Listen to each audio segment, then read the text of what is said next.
تو حاصب ایسی ہوا کو بولتے ہیں جو پتھراؤ والی ہو. تو ہم نے ان پر پتھراؤ والی ایک تیز آندھی بھیجی اور اس قوم کو برباد کر دیا.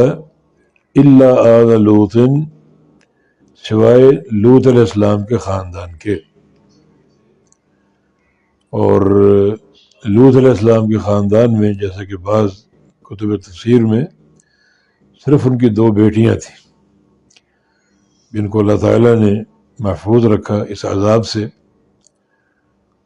اور یہ اس کی عظیم قدرت ہے کہ وہ ہوا چل رہی تھی اور کینکریاں برس رہی تھیں اور قوم تباہ و برباد ہو رہی تھی، اور انہی میں لوط علیہ السلام بھی تھے، ان کی بیٹیاں بھی تھیں، اور انہیں کوئی ضرر و نقصان نہیں پہنچا.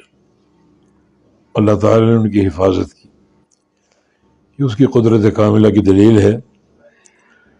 اور فرمایا کہ نجیناہم بسحر، ہم نے نجات دی انہیں سحر کے وقت.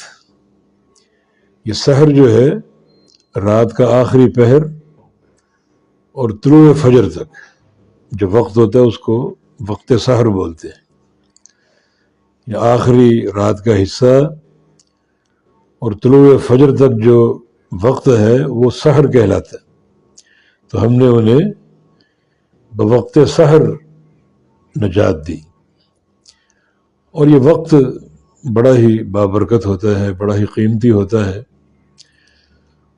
اللہ رب العزت آسمان دنیا پر نزول فرماتا ہے اور لوگوں کو استغفار کا حکم دیتا ہے، مجھ سے مغفرت طلب کر لو اور شفا طلب کر لو، مدد طلب کر لو. اتنا قیمتی وقت ہے تو اس وقت یقیناً جو لوگ سرکش ہوں گے اور جو لوگ گناہوں میں آلودہ ہوں گے وہ اللہ تعالیٰ کے غضب کا نشانہ بنیں گے، اور جو لوگ اللہ تعالیٰ کی یاد میں اس وقت منہمک ہوں گے اور استقامت کی راہ پر چل رہے ہوں گے وہ اللہ تعالیٰ کی طرف سے انعام کے مستحق ہوں گے. تبھی تو آگے فرمایا کہ نعمت من عندنا، ہماری طرف سے ایک انعام تھا لوط علیہ السلام اور ان کے خاندان کے لیے. نعمت منصوب ہے، اس کا فعل محذوف مان لو.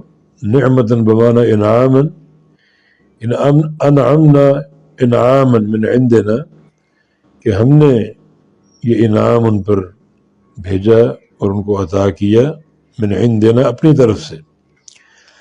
کہ وہ وقت سحر جب کہ قوم معصیت کی دلدل میں پھنسی ہوئی تھی اور ایک معصیت کے پروگرام پر عمل پیرا ہونے والی تھی، اور اس وقت یہ خاندان لوط علیہ السلام اور ان کی بیٹیاں اللہ کا ذکر اور نصیحت کی راہ پر تھے، تو اللہ تعالیٰ کا عذاب اس قوم پر آیا اور اس قوم کو ملیا میٹ کر دیا.